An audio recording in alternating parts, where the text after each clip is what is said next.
جو ان کے دل اور دماغ کی دنیا ہی ہلا دیتی تھی۔ چھوٹی بیگم یہ بولتے نواب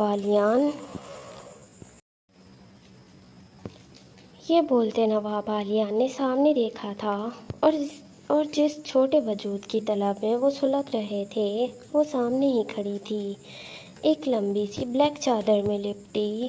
چھوٹی بیگم آپ یہاں؟ ایک دم اٹھتے روشال کی طرف بڑھے تھے جہاں ان کی طلب کو تسکین ملی تھی۔ روشال کو رات کے اس پہر اپنے قریب دیکھتے وہیں آنکھوں میں ایک دم غصہ اترا تھا۔ وہ یہاں ڈیرے پر کیسے آ گئی جہاں حویلی کی کسی عورت کو آنے کی اجازت نہیں تھی؟ روشال جو پھیکی آنکھوں سے اپنے مزاج خدا کو دیکھ رہی تھی۔ نواب جی، وہ ابھی اور بولتی کہ نواب عالیان غصے میں اس کو کندھوں سے پکڑ گئے تھے اور خون اتری آنکھوں سے دیکھتے دھاڑے تھے۔ یہاں کیا کر رہی ہیں چھوٹی بیگم؟ بولیں۔ اپنے نواب جی کی دھار سنتے روشال نے ڈرتے ہوئے آنکھیں بند کی تھیں۔ وہیں اس کا ڈر دیکھ کر نواب عالیان نے خود کو روکا تھا اور ضبط سے مٹھیاں بھینجی تھیں۔ نواب جی، وہ میں آپ کو منانے آئی ہوں کیونکہ آپ مجھ سے اس طرح بات نہیں کر رہے جیسے آپ کرتے تھے۔ مانا میں اس رات زیادہ بول گئی، لیکن آپ کے علاوہ میرا کوئی نہیں ہے یہاں۔ آپ ہی تو میرا سب کچھ ہے نواب جی۔ ایسی سزا مت دیں جس میں آپ کی گڑیا تڑپ تڑپ کر مر جائے۔ یہ بولتے روشال جو ان کے سینے سے لگی تھی جہاں نواب عالیان کے پورے جسم میں سکون اترا تھا، کیونکہ وہ کب سے اس نازک وجود کو اپنی باہوں میں قید کرنے کے لیے پاگل ہو رہے تھے۔ اب وہ ان کی دھڑکنوں سے بھی زیادہ اس کے قریب تھی۔ معاف کر دینا نواب جی، پلیز معاف کر دیں، میں آپ کے بنا نہیں رہ سکتی۔ یہ بولتے وہ پیچھے ہوئی اور خود کو ننھی سی روشال اپنی ہیل سے اوپر ہوتی اپنے نواب جی کا خوبرو چہرہ اپنے ہاتھوں میں بھر گئی تھی۔ نواب عالیان جو حیرانگی سے دیکھ رہے تھے کہ پہلی دفعہ تھا جو روشال نے ان کا چہرہ تھاما تھا۔ نواب جی، میں آپ سے بہت محبت کرنے لگی ہوں۔ آپ کی بے اتنائی مجھے اندر ہی اندر مار رہی ہے۔ آپ کی چھوٹی بیگم خود سے زیادہ آپ سے محبت کرنے لگی ہے اور آپ کی بے لوث محبت چاہتی ہے۔ روشال جو اپنی محبت کا اقرار اپنے نواب عالیان کے آگے کر گئی تھی۔ یہ سنتے نواب عالیان خاموشی سے کچھ پل اپنی چھوٹی بیگم کو دیکھتے رہے، لیکن ایک دم اپنا ماتھا سہلاتے رخ موڑ گئے تھے۔ نواب جی کا رخ موڑ کر کھڑے ہونا، وہ بھی تب جب روشال نے اپنی محبت کا اظہار کیا تھا، روشال کو جلتے کوئلوں پر کھڑا کر گیا تھا۔ روشال نے تڑپ کر پوچھا، نواب جی، کیا میں کبھی آپ کی محبت یا آپ کی محبت کے آس پاس بھی نہیں کھڑی ہو سکتی کیا؟ نہیں، وہ اتنا سا بولے تھے۔ وہیں روشال جس کا چھوٹا سا دل ٹوٹا تھا، اس معصوم گڑیا کو اپنے من پسند انسان کی ہاں نہیں ملی تھی۔ ابھی وہ کچھ اور بولتے نواب عالیان ایک دم روشال بولی تھی، جب میں کبھی آپ کی محبت کے آس پاس بھی نہیں آ سکتی، بس ایک بچہ پیدا کرنے کے لیے لائی گئی ہوں، تو میں بھی آپ کو بتا دوں کہ میں بھی بچہ پیدا کر کے آپ کو دے کر سہیل کے ساتھ چلی جاؤں گی۔ یہ سنتے نواب عالیان نے رخ موڑ کر قہر بھری نظروں سے روشال کو دیکھا تھا، جو پاگلوں کی طرح اب روتے ہوئے اپنا سب کچھ اتار کر پھینک رہی تھی۔ چادر جو اس نے اچھال کر نواب جی کے قدموں میں پھینکی تھی، اب اس نے اپنا نیٹ کا دوپٹہ نکالا اور پھر سارا زیور۔ اب وہ بس لہنگا اور چولی میں بکھری ہوئی حالت میں چیخ رہی تھی بچوں کی طرح روتے ہوئے، جب آپ ان سے محبت ہی نہیں کر سکتے تو میں بھی سہیل کو بلا کر یہاں سے چلی جاؤں گی آپ کا بچہ پیدا کر کے۔ کسی غیر مرد کا نام سنتے نواب عالیان کے دماغ کی رگیں پھٹی تھیں۔ اب جس عورت کو وہ صرف اپنی ملکیت سمجھتے تھے، وہ کسی شرم حیا کے بغیر کسی غیر مرد کا نام لیتے ان سے دور جانے کی باتیں کر رہی تھی۔ نواب عالیان کا دل کیا تھا کہ وہ سامنے زمین سے لگے بیٹھے وجود کو جلا کر راکھ کر دیں، وہ نازک وجود تھا تو ایک کم عمر لڑکی جس کو اپنی من پسند شخص سے اپنی محبت کے اقرار پر اپنی چاہت کے مطابق الفاظ واپس نہیں ملے تو وہ ضدی بن بیٹھی، جیسے بچہ اپنی من پسند چیز چھین جانے پر ضدی ہو کر رونے لگتا ہے، ویسے ہی روشال اس ٹائم ایک چھوٹی بچی کی طرح اپنے ٹھکرائے جانے پر پھوٹ پھوٹ کر رو رہی تھی۔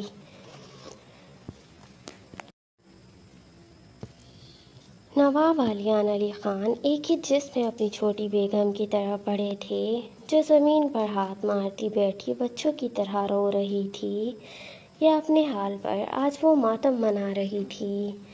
آج ایک چھوٹی معصوم سی بچی کا دل ٹوٹا تھا، محبت کی دہلیز پر قدم رکھتے جو اس کو واپس لوٹا دیا گیا تھا۔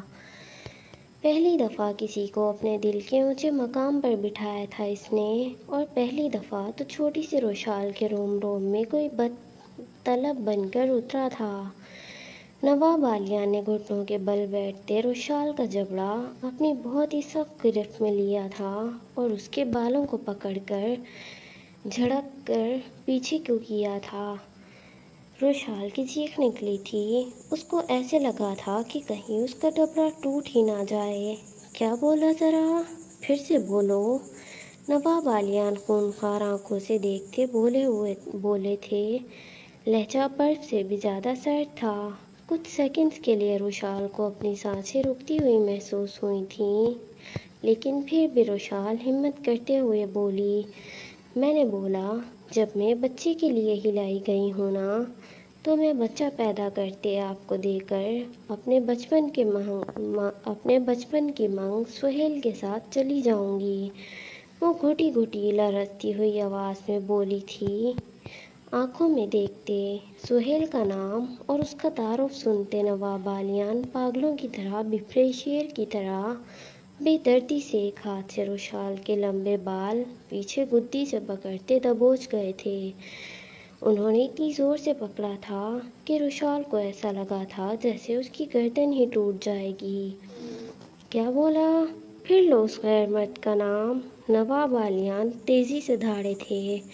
روشال جو اب ڈر گئی تھی، دل ٹوٹنے پر بول تو گئی وہ سب، لیکن نواب علیان کے اس رویے سے اس کی جان لبوں پر سجی تھی۔ کیا بولا تم نے؟ پھر سے نام لو اس کا۔ روشال کے منہ کے بہت قریب شیر کی طرح وہ دھاڑے تھے۔ روشال جو روتی سسک رہی تھی، کہاں دیکھا تھا کسی کا ایسا رویہ، اور نواب علیان کا تو بالکل بھی نہیں دیکھا تھا۔ وہ مرد جس نے اس کو اپنے رویے سے بتایا تھا کہ کوئی مرد اتنا پیارا بھی ہو سکتا ہے اور محبت کے قابل بھی، لیکن اب انہی کا ایسا روپ روشال کو پاگل کر رہا تھا۔ روشال آخر ڈرتے ڈرتے بولی اٹکتی ہوئی آواز میں، وہ سہیل۔ وہ اتنا ہی بولی تھی کہ نواب علیان اس کو پیچھے گدی سے پکڑ کر اٹھا گئے تھے۔ روشال کے پورے سر میں کھچ پڑی تھی اور اگلے ہی لمحے وہ بھوکے شیر کی طرح روشال کے نرم پنکھڑیوں پر جھک گئے تھے۔ ایک ہاتھ سے نواب علیان نے اس کے بال بے دردی سے پکڑتے، دوسرے سے بے دردی سے اس کی دھڑکن کو چھوٹی سی قمیض کے اوپر سے ہی مسلا تھا۔ روشال کی تو سانسیں ہی رکنے کو تھیں، کیونکہ نواب علیان کا لمس ہی اتنا آگ والا تھا کہ روشال پگھل کر پناہ ہو رہی تھی۔ نواب علیان کبھی اس کی سانسوں کو پیتے، جس سے روشال اس کی گرفت میں مچل جاتی، اور جب اس کی حالت غیر ہونے لگتی تو نواب علیان اپنی بے رحم سانسیں اس کے منہ میں انڈیل دیتے۔ ایسے ہی سلسلہ چل رہا تھا۔ نواب علیان جو کبھی اس کے نچلے لب کو بے دردی سے کھینچتے اور اپنے دانت کاٹ دیتے تو کبھی اوپری حصے کو کاٹتے۔ اس بیچ روشال نے ان کی بلیک شلوار کو پکڑا ہوا تھا، اور نواب علیان جو ابھی تک اس کے لبوں کی نمی سے لپٹے ہوئے تھے، وہ اپنا سارا غصہ اور اشتعال اس کی لال پنکھڑیوں پر اتار رہے تھے۔ کچھ روز کی طلب اور غصے نے مل کر جنونیت کو انتہائی بڑھا دیا تھا۔ علیان خان کی وہ دیوانوں کی طرح روشال کی سانسیں پی رہے تھے۔ روشال سے اب سہن نہیں ہوا تھا۔ وہ اپنے ناخن نواب عالیان کی سفید گردن پر کاٹ گئی تھی، ان کی بے رحم جنون خیزیوں پر بند باندھنے کے لیے۔